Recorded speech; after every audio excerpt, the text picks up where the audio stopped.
দেখুন, বাংলাদেশ এখন একটি রেডিক্যাল কান্ট্রিতে পরিণত হওয়ার দিকে যাচ্ছে। তার জন্য যা যা করার করছে, সেখানে তারা চায় যে ইসলাম ধর্মাবলম্বী মানুষ ছাড়া অন্য কোনো মানুষ যেন সেখানে না থাকতে পারে। সেটা তাদের দেশের ব্যাপার, ইন্টারনাল ব্যাপার। আমরা চাই না যে সেখানে হস্তক্ষেপ করতে, কিন্তু আমরা বলতে বাধ্য হচ্ছি যেভাবে হিন্দু সম্প্রদায়ের মানুষের উপরে অত্যাচার হচ্ছে, হিন্দু ধর্মীয় সম্প্রদায়ের গুরুদের উপরে অত্যাচার হচ্ছে, এর শেষ কিন্তু খুব খারাপ হতে বাধ্য। কারণ সভ্যতা বলছে, সংস্কৃতি বলছে, ইতিহাস বলছে, যখনই এই ধরনের কোনো ঘটনা ঘটেছে সেই দেশের ক্ষতি হয়েছে। বাংলাদেশের অন্তর্বর্তী সরকারের প্রধান উপদেষ্টা ইনি বলছেন যে ইসকনকে নিষিদ্ধ করা নিয়ে সরকারের মধ্যে কোনো আলোচনা হয়নি।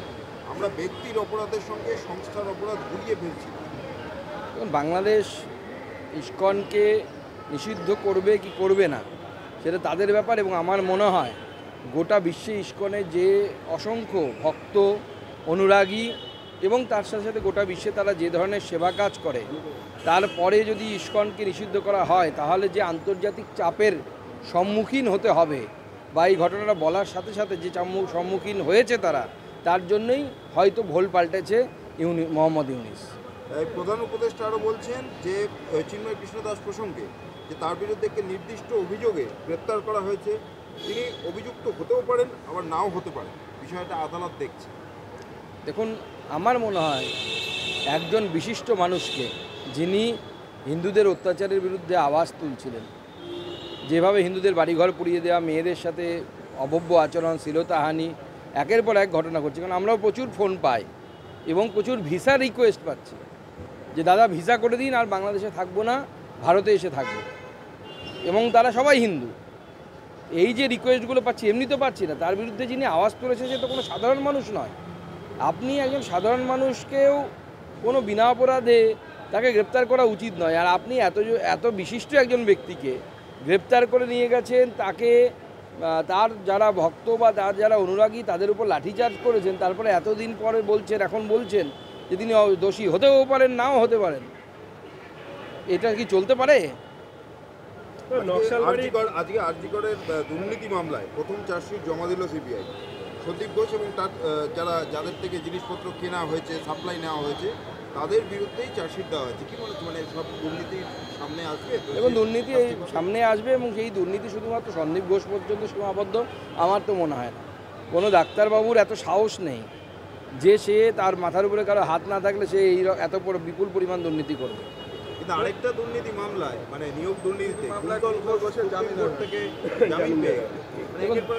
দুর্নীতিতে সর্বোচ্চ সাজা হচ্ছে 7 বছর নতুন ন্যায় সংহিতা অনুসারে।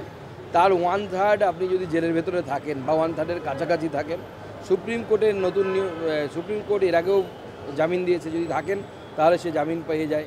এটা নতুন ন্যায় সংহিতার নিয়ম। সুপ্রিম কোর্ট জামিন দিয়ে দিয়েছে, কোর্টের উপর তো আমরা কিছু বলতে পারছি না, কোর্ট জামিন দিয়ে দিচ্ছে। মাঝে সুপ্রিম কোর্টে এমন একটা সময় গেছে যে সময় তো যা ইচ্ছে তাই হয়েছে, সেইটাকে সাইড করে অনেক কিছু হয়ে যাচ্ছে।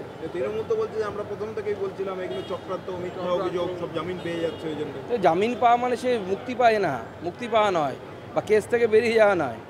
জামিন পাওয়া মানে অনুব্রত মণ্ডল জামিন পেয়েছে, তার মানে সে বেকসুর খালাস হয়নি। কিন্তু এটা বুঝতে হবে, বাংলার মানুষকে তৃণমূল বহুদিন ধরে বোকা বানাচ্ছে, আবার বোকা বানাচ্ছে, অসুবিধে কী আছে? কালীঘাটের কাকু কিছুটা স্বস্তি পেল। আগাম জামিনের আবেদন নিয়ে শুনানি চলবে হাইকোর্টে। এর মাঝে সিবিআই ফোন অ্যারেস্ট বা এই ধরনের কোনো পদক্ষেপ করতে পারবে না। দেখুন, আদালত অনেক সময় এমন রায় দিচ্ছে, আদালতের রায়কে তো আমরা ক্রিটিসাইজ করতে পারি না, কিন্তু এমন রায় দিচ্ছে বাংলার মানুষ তথা দেশের মানুষের আদালতের উপর কিন্তু সন্দেহ জমে যাচ্ছে। কালীঘাটের কাকু মানে কি হবে সে তো আদালত বলবে কি হবে। আমরা তো চাই যে ভেতরে থাকুক, আদালত ছেড়ে দিলে আমার কী করার আছে, আপনার কী করার আছে। আমরা উচ্চ আদালতে গিয়ে বলতে পারি, সিবিআই গিয়ে বলতে পারে যে ছাড়া উচিত নয়।